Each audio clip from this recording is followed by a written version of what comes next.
законодателството в държавата. Някакви проблеми си. Проблеми с документите, когато оформят документите, проблеми съм нямала. В смисъл не е нещо, което бюрокрацията има навсякъде в бившия соцлагер поне. Аз мисля, че големи проблеми съм нямала. Но опашките, огромните, грамаданските пред българското посолство в Молдова невероятни са, няма ред, хаотично се работи.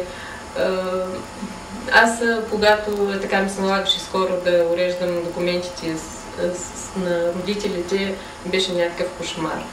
Просто всеки ти говори различни неща, много разпиляно е всичко, страшно много нерви се изхабяват през всичко.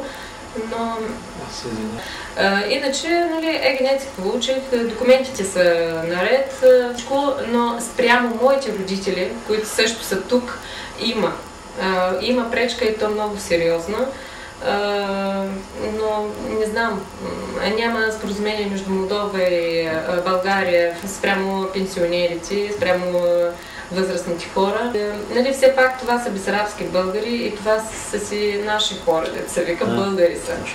Вярно, че България в момента има страшно много възрастни хора и все по-малко млади, работоспособни.